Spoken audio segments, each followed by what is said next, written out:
Hey everyone, welcome to Watch It Paint. In this video we are going to be speed painting up the Swampboss Skumdrekk miniature. I say miniature, it's massive. First of all I'm going to apply this Wraith Bone primer and then I'm going to head back inside and start painting this bad boy up. Guys, I'm going to be applying some paint now. Apologies if this wanders on and off camera slightly. It's massive and if I get too far back it'll be hard to see. But this close, it's going to be hard to keep on camera. I'll do my very best.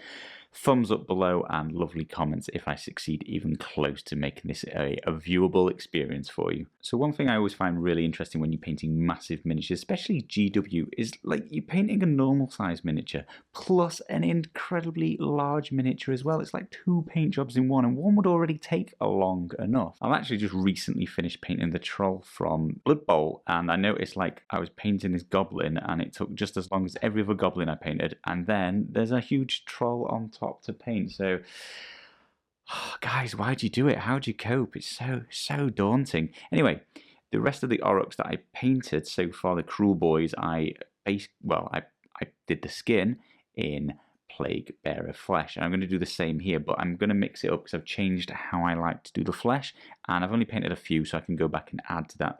Let's show how I'm going to do that. So I'm going to be using my small brush, my 00, and applying this Plague Bearer. Is it called Plague Bearer? Yeah, it's Plague Bearer flesh. I keep having second doubts about the names. I'm going to go around and find all of this swamp boss's skin that's sticking out and apply a thick. No, it's not going to be that thick. Actually, it's going to be quite thin. I shouldn't even say thick coat. It always seems thick when you're using contrast, but relatively, this isn't going to be a particularly thick coat. Is that his ankle bone or part of his straps? It must be his ankle bone.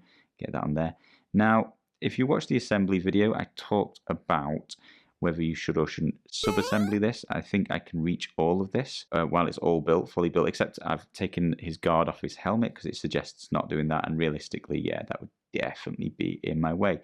Having said that, if this was just sub-assembled, it'd just be so much easier. I'd be painting his legs without having to hold this whole beast in my hands. It would be much easier. That's how I wish I'd done it, how I'd recommend doing it.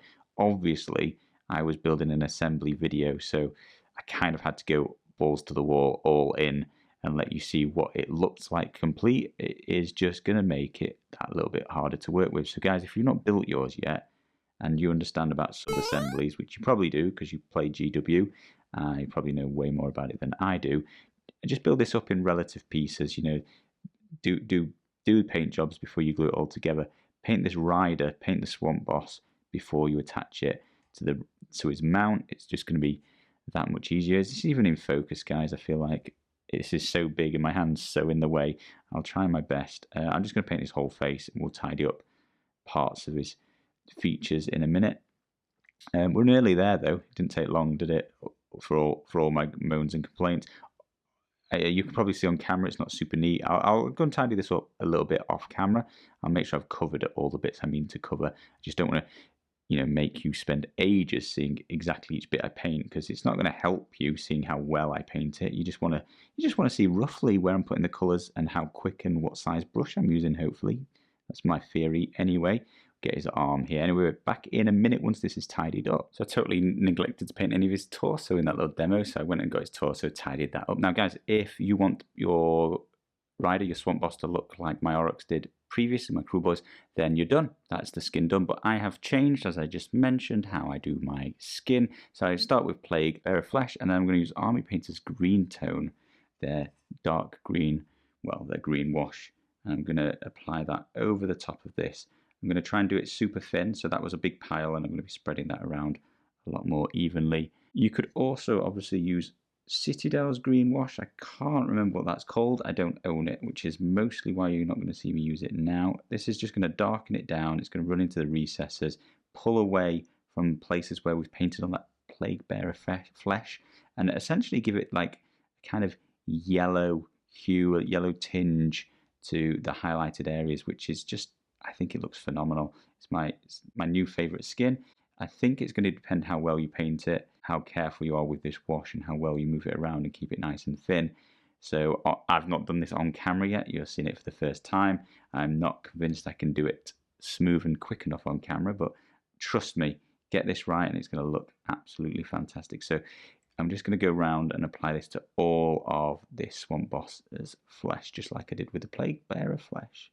Just take a minute to mention, I talked about sub-assembly painting and stuff. While I have managed to paint all of this, I basically had to disconnect my wrist, my shoulder, my eyeballs to get in some of these places. There is so much that's in the way, not so much in the way I'm not going to be able to do it. I'll keep reiterating that. You can do it all in one go. I am going to achieve it. It's just like, why make it hard?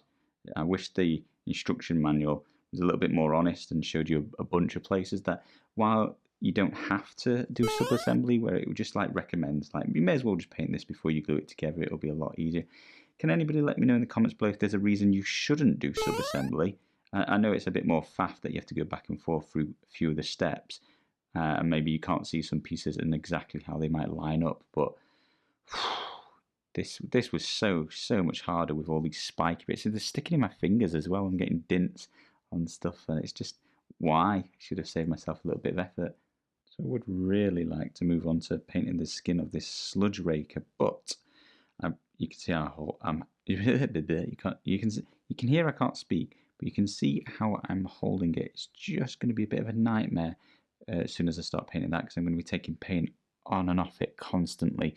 So I'm going to concentrate on the actual Swampboss himself. Let's get some of him finished, because I'm barely going to touch him.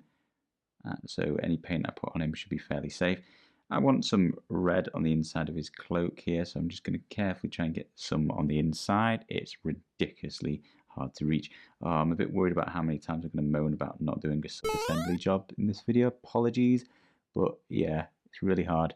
Really tricky. I don't think you can even see what I'm doing. It's so far into the miniature, but essentially I'm just using blood angels red to look at the label. Then completely drew a blank and just get the inside of his cloak, just so give him a little bit of red on the inside. So I'm also going to do the sort of side, the edge of this cloak as well. I think that'll add a little bit more red, a little bit more worth the effort and the time, and make it look a little bit more interesting.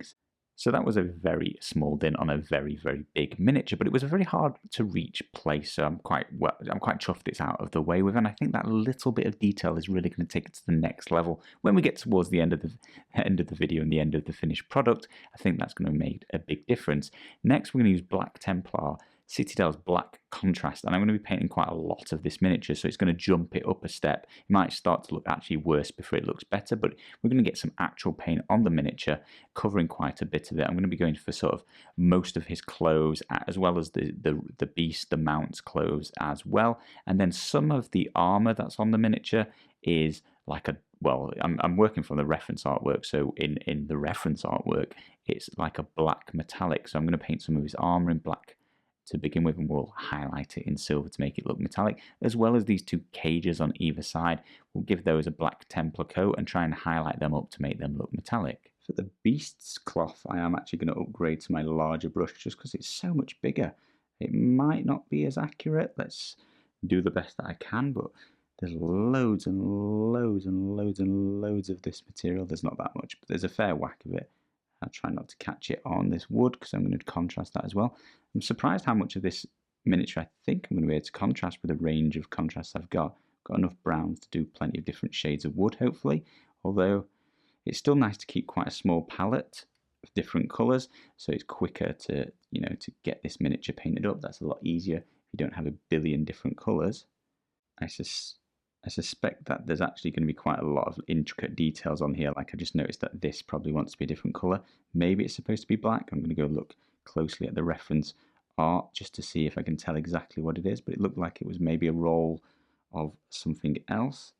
Again, and as I mentioned, I will be getting this cage too in this dark Black Templar. I think it looks great. I've only just put the first little bit on. I'm like, yeah, that is sweet. That's how I want this cage to look. I think I'll just absolutely soak the whole thing in one thick coat and see what we can do to highlight it up. This is another piece, I'm going to bang on about it, apologies, where I think sub-assembly would be helpful. This would be in my hand individually. I'd also probably, you know, maybe even like not sub-assembly, just like individual pieces at this point, because I'm getting the back of each of these bars is going to be quite difficult in its own right.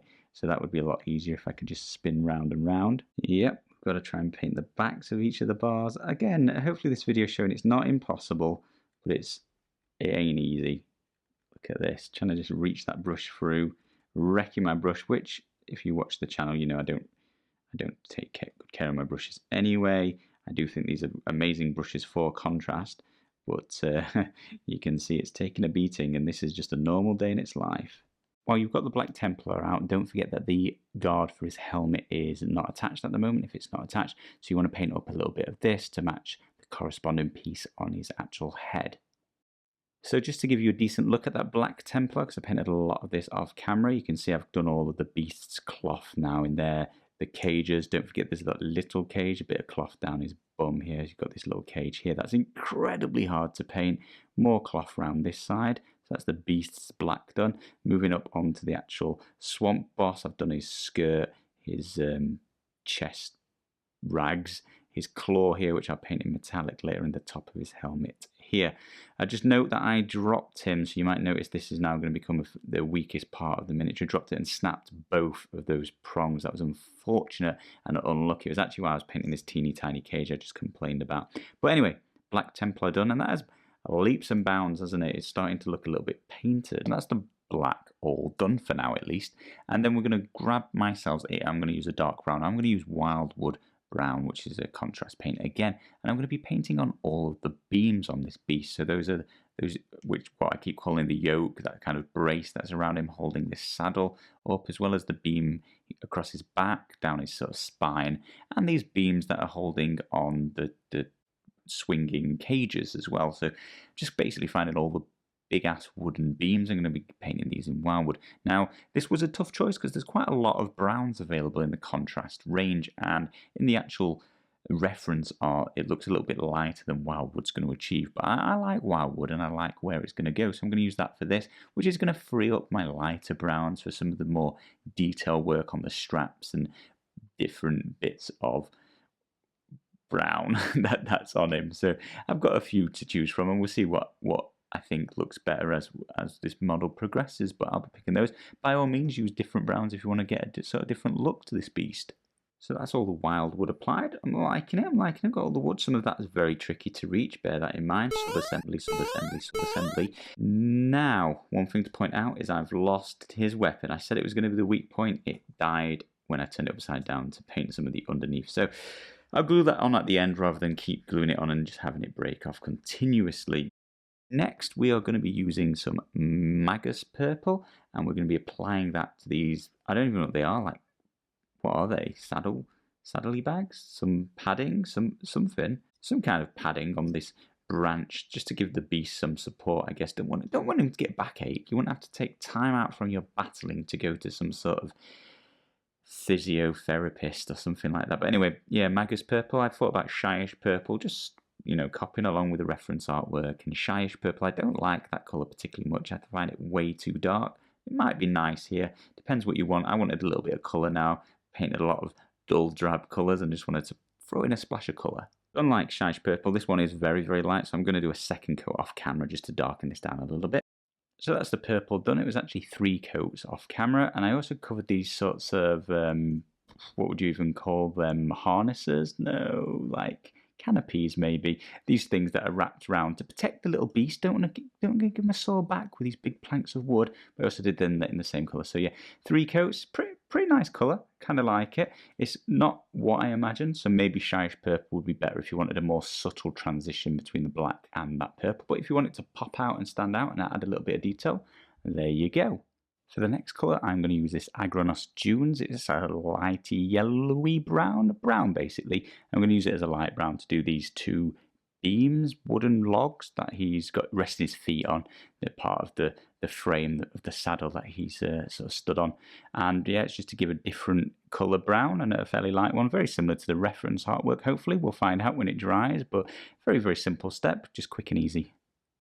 So I really, really, really like how that Agranos Dunes has come up, pulled out that wood really well. Now I might go for 2 coats on the actual bark of that wood. It's kind of, the way it's being cut, you can see into inside the wood, and that would be lighter, so I could either highlight that up later using a paler off-white, or I could just darken down the bark with a second coat. I might just leave it as it is to make the paint job a little bit quicker. Now, does it really matter that much? We'll see. We'll see at the end. If I need to add some details, that's the sort of thing I might cover. Now, do keep that Agranus dunes close, because I'm very, very likely to be doing these claws later on, giving it a base coat in that. But I just don't want to do it now because my hands are all over it. I'm just going to slow myself down, as well as probably take some of that paint off. Next, we're going to be using snakebite leather. A little bit risky here because I've never, ever, ever used this colour. In fact, I've never even looked what it looks like. So bit of a lottery right now, but I'm going to be using this to apply to all of the straps, both on the beast, the ropes on the beast, and his belt, and the bindings on his ankles, and anywhere else that I see any sort of strappage, ropage, that sort of thing. I'm hoping it's just a kind of leathery brown, and I'm hoping I don't regret it, and we'll see as this starts to dry. But yeah, moving around miniature, just trying to catch any of those areas that I can find that would be this sort of brown. So I was actually about to paint his reins as well. I thought that should be the same, but I might bust out Gunter fur there just to give a different tone of brown, because you've got this brown, this brown, this brown, all next to each other. So why not a fourth slightly different brown? So I'll come back and do that in Gunter. By all means, use less, use more, and change the colours around if you're not interested in this particular layout, but you're getting to see all the browns together at least here. So that snake bite leather's come out pretty nice. I really like how the ropes are looking. Do happen to notice I feel like I'd get the exact same colour with 2 coats of Agranus dunes. Maybe it's not the exact same colour, but it's definitely pushing me away from doing a second coat on those wooden logs that are across under his feet. Next, I'm going to go for the full house, the monopoly on using browns. I'm going to use some Grunter fur, and that is to paint up his reins. That I was going to do in that leather brown, but that snakebite leather even, but I want another brown. There's too many too close browns, and this is a very orangey, reddy brown. I think it's very different to what I've put on so far. Now, by all means, use one that you've already used or the ones that you own, whatever you want. But I'm just showing you many, many different coloured browns on this miniature. Next, I'm going to do a little bit of real painting, inverted commas. I'm going to be painting in his face features. Now, basically, I want to attach his helmet because I'm going to start painting some metallics next. To do so, I should paint in his face features. I don't think they're going to matter very much. You're barely going to be able to see them. It's not worth me spending the time detailing this up particularly well because the rest of the miniatures contrast, and then there's a helmet going on top of this bit. So bony spikes to just paint in a little bit of yellow on his teeth. And I'll do a couple of coats of that, just bring that colour up. You can see I didn't even change to a particularly good brush. I'm still using my ruined ones. One, I don't need to be that accurate, and 2, the brushes are pretty good. For his eyeballs, I'm going to use a tiny dab of Gryph-hound orange, just a little speck in each eye. I don't even think you're going to be able to see them through the helmet, but, you know, attention to detail, attention to detail. After doing that work on his face, I've actually decided to keep the helmet off for now. I'll paint that off separately when I do the metallics. It's just the only bit of sub-assembly I have, and I think I can just paint that helmet really easily with it not attached to him, whereas I'm going to be going between the bars and catching his face with metallic paint, so no deal. Let's do that separately. So let's do some actual painting of the metallics. Now, for this, I'm going to use 2 silvers. I'm going to use Army Painter's Claymore Blade, they're light silver, and Army Painter's Machine Gun Metal, they're darker silver. And I'm simply just going to alternate between them. If it's a piece of armor, I'm going to use the light silver, and if it's a piece of anything else, I'm going to use the dark silver. So the actual mount's armor here is going to be this bright Claymore Blade silver. And I'm also going to paint up Skumdrekk himself. I'm assuming this is Skumdrekk. I keep calling him the rider and the beast the mount. But yeah, all of his actual remaining armor I'm going to do, which includes this plate around his shoulders and that guard for his helmet. So that's all the armor painted up with a light silver. I also did his weapon, which is broken off still at the moment. I've done that in light silver too. We're going to move on to using Armor Painter's dark silver, this Machine Gun Metal, and it's fairly much the same process. It's the same thing. It's just a dark silver. It's going to just add a variety in the metal work. And then I'm going to be applying this to everything else that's metal that's left, with the exception of these spikes. I just noticed that, I guess, are they kind of weapons, right? So I'll probably do those in light silver just to mix it up. But these chains on the back can be dark silver. Ooh, I just noticed he's got some rope here holding up this chain. So I'll try not to paint that silver so we can go back and add that snake bite leather to it and just make it look like the rest of the ropes. You get the tops of both of the cages where there's all this fitting and fixtures holding it together, the sort of hinge mechanism that lets it swing around on here. Then there's a whole bunch of, yeah, I guess like metalwork or fixtures and fittings. Feels like I'm fitting a door, and you've got all the hinges and whatever else you put on a door, hinges and door handles and blah, blah, blah, blah, blah.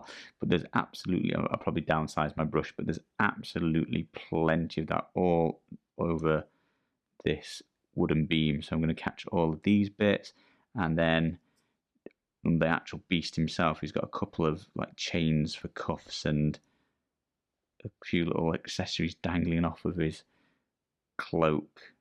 So we'll get all of these as well. So I'm going to do most of this off camera because it's pretty repetitive, pretty boring, quite a lot of little fiddly bits. So I'm going to want to get close and downsize my brush as well once I've done the majority of the bigger pieces. And there we have it. That's all of the metallics painted up, guys. I'm not going to lie. That took me the most time I think anything has taken. It was only one bit of this miniature, but there's absolutely tons and tons of metallic detail. And we've still got some highlighting up to do on these cages, but that is most of the detail complete. I've painted his helmet off camera and the spikes that I'm going to have to glue back on later. But either way, we're finally done. But yeah, multiple hours, very tiring. I'm gonna say it again, sub-assembly. I think that might have helped there, but you never know. There was just a lot of details. To shade all of that, it's going to be very simple. I'm just going to take some contrast paint, and this is that Basilicanum grey. Wow, that's a mouthful. I've just been saying it wrong for, what is it, like a year or two, and I finally realised I've been saying it wrong, so now I'm trying to say it right. And as it turns out, it's really hard for me to say. But yeah, I'm going to use my big brush and apply this to all the big areas of metal paint. And then I'm going to use my little brush and get some of the detail areas. I'm going to use the same colour and the same technique on both the dark and the lighter silver. And the reason I use those two shades is to give a different effect once this starts to dry. Hopefully the armour is going to be a little bit shinier once it's dry and stand out a little bit more. And all of the detail iron work is going to be a little bit duller, a little bit more like I don't know, like iron rather than any sort of decorative armor that the beast might be wearing. I don't know if it would wear decorative armor, but anyway, it's just more interesting, isn't it, to have slightly different shades of metal. It's exactly the same principle as I did with the wood. There's a lot of with the browns. There's a lot of different browns. I used a lot of different brown shades, didn't I? Obviously, rather than bore you with this, because this is going to take, it's not going to take as long as filling in all the details, but it's not going to be quick. We'll whiz around the model a little bit on camera just to give you a rough feel for how much paint I'm putting on. Obviously, it's contrast, so I'm going for, I'd say, one medium coat here. I'm not going on super thick, but I'm certainly not scraping the paint off afterwards. I'm going to let it pool around all the recesses and all the dints and all the rivets on the armor and on the ironwork. I'll just let it flood around it to give it a kind of shadow, just darken it down a little bit, but I use the darker silver, so it's already a little bit darker, which is going to achieve what I want anyway. And yeah, it's just a matter of finding all of those pieces now. I think one final little tip thing to note is don't worry too much, I don't think, about getting right to the edges of all of the pieces of metal. And that's simply just because it's just going to edge highlight it for free for us. So I will maybe come around a detail brush afterwards and just make sure I've got close enough, but essentially it's where I would be applying another layer of metallic paint after this is dried. So if I can just avoid getting too close, then it's not going to matter too much. It's just a little potential bonus that I get to do in this stage. So while I've got this grey, I'm also going to do the staff stick. I'm going to do the stick of his weapon as well. It looks in the reference artwork like it's a sort of grey wood and just a different colour on the miniature, isn't it? We've not got any light grey anywhere other than these silvers. So we're going to finally get round to starting to paint up the big beast's flesh, the biggest, most important bit, and I think it's going to make this miniature start coming together when there's a lot less of this primed raw skin available. I'm not going to spend actually that much time on it. I'm hoping I can get away with just contrast paint. So I'm going to use skeleton horde to begin with, and I'm going to use that on his underbelly. I'm going to just cover the whole central bit, stopping at sort of where his arms and legs join his underbelly, and going up across his neck as well. I'm going to then move on to doing sort of the edges of his fingers and toes to try and hopefully blend that in a little bit with the rest of the colours. Just give it a little bit of interesting detail, as well as around his mouth, sort of his lips, and a little bit of his jaw too. While I've got Skeleton Horde out, I'm also going to paint his sort of dreadlocks, these spines that are hanging down from his body in various places, his teeth, and that's it. I think that's it. Dreadlocks and teeth. And that wasn't it. I also want to get, he's got weird kneecaps as well. Let's get these knee pads in the same Skeleton Horde. I'll extend a bit beyond it, 'cause maybe it'll blend with the skin colour we're going to go for in a minute. And then he's also wearing his sort of, 70s, 80s power jacket, and he's got his elbow pads as well to paint in. So off camera, I remembered he'd got a load of tail dreadlocks as well, so I just painted all of these spines in using Skeleton Horde as well, which is just like the first layer. I'm going to build this up into a different colour. In fact, we're going to do that now. I'm going to use this Volupus pink. There's a couple of reasons I'm going to use this one. I want to paint his tongue nice and bright pink. Using my small brush, just a super generous coat to that. That should dry lovely. I'll get the backside off camera as to not bore you. I'm also going to get a thinner coat because I don't want this to go everywhere. I'm going to try and get the bottom. What's the opposite of the roof of your mouth? The floor of your mouth? Yeah, that sounds right. I was going to say the carpet of your mouth, but floor is probably the right word. So just get that in there too. I might darken that down with some wash. We'll see as we go further through. And then I was thinking, and this is a high risk, high reward, but I was thinking his dreadlocks in this colour too, with that Skeleton Horde underneath, and I'm going to try and make this a thin coat, so I'm going to try and scrape a lot of this off, but I'm going for sort of pinking this up. I think purple would also work. I considered that Magos or Magos, whatever it is, purple. Also considered the shyish purple, which I think is the dark purple of the set, but with that Skeleton Horde underneath, I think this could be a nice colour. That's possibly what I want, and we might go for the green of the skin as well on top, but let's go and he's got these spines underneath. Don't forget the spines underneath. I'll be doing those in this Volupus pink too. Let's do a couple so you get a general, I got his nail, wipe that off his nail. Let's do a couple so you get a general idea of how this is going to look. Can you see that one? There we go, tilt it a bit better. This is really hard to paint on camera. I'm hoping this footage is reasonable for you guys. It's incredibly large. I want to keep the camera close enough that you can see what's happening, but I appreciate it's a big miniature and I could easily keep going out of shot or just simply covering it with my hands or the miniature itself. So let me know in the comments below if the video is worth watching, if it was filmed reasonably well. I don't think it can be perfect, and I apologise for that, but it's just super tricky. There's so much miniature to handle, and I could zoom right out, but then can you actually see anything that's happening? I don't know, maybe. But yeah, I'm going to use this small brush to paint over all of these little spines here. Just giving it a dark pink tone. And then we'll grab the bigger brush and I'm just going to smash the bulk of these big spines here. Again, I'm still going for like quite a light, thin coat. I'm almost just trying to tone this, darken it down slightly into a dirty pink.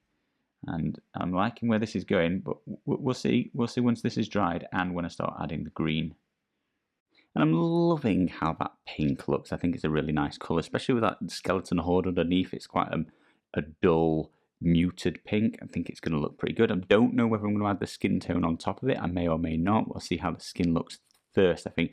Speaking of the skin, that is what we're going to be working on now. I'm going to be using Militarum Green, the sort of army green contrast paint, and we're going to be applying that quickly and evenly across all of his skin that's remaining. We're finally going to be painting on his skin.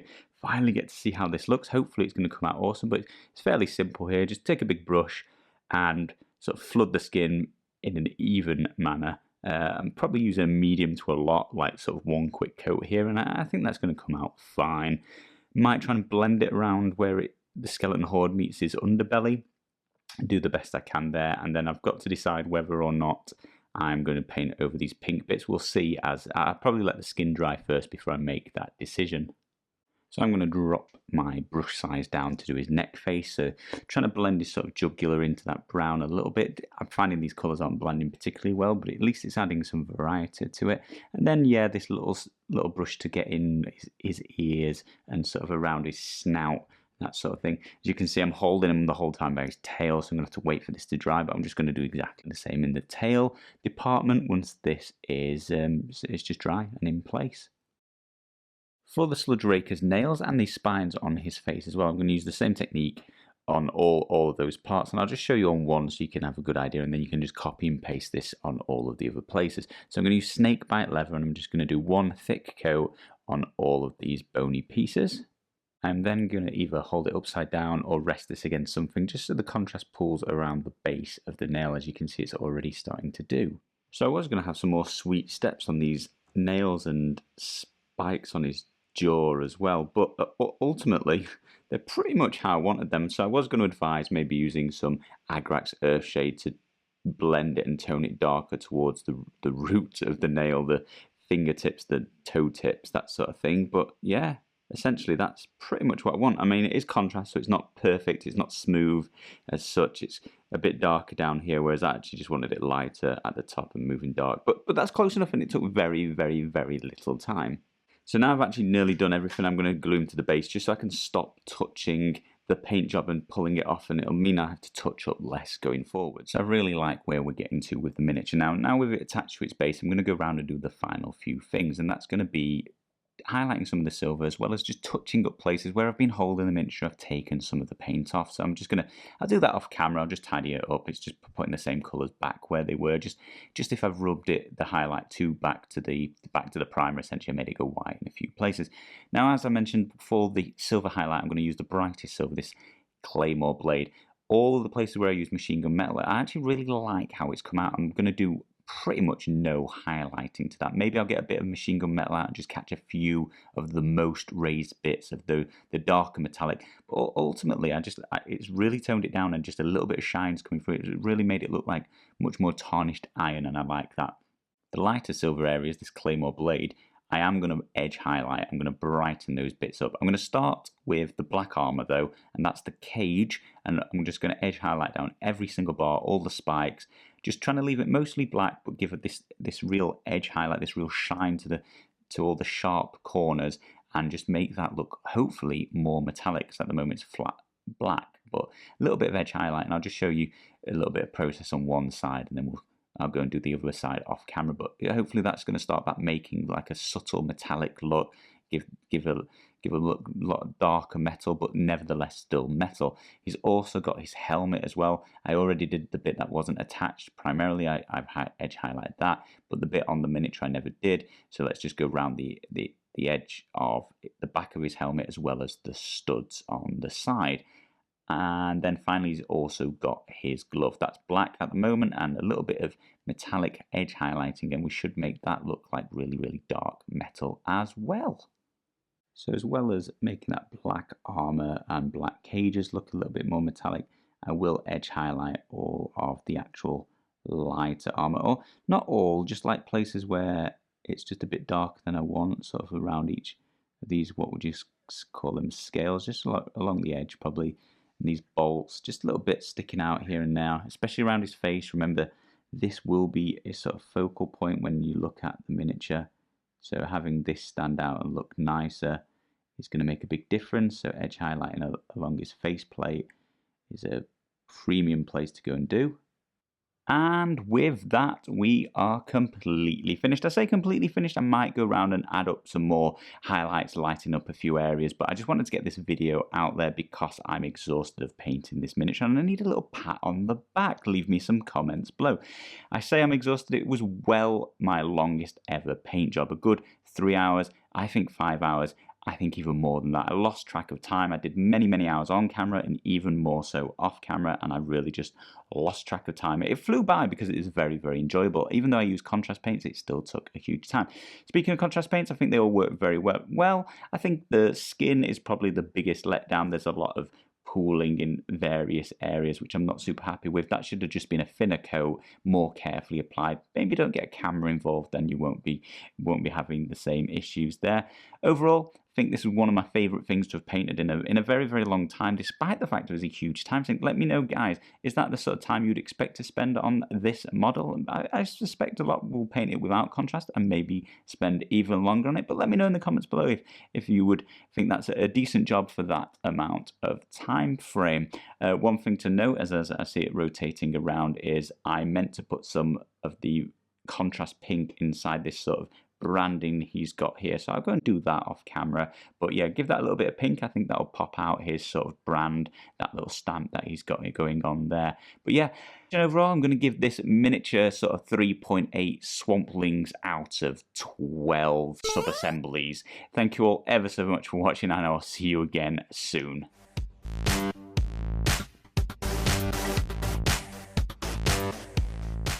A little bit moving. No. Yep, it's still in the middle. Still in the middle. Let's go, Swampboss. Let's go. Brown you would like. What does that even mean? Nobody knows. There we go.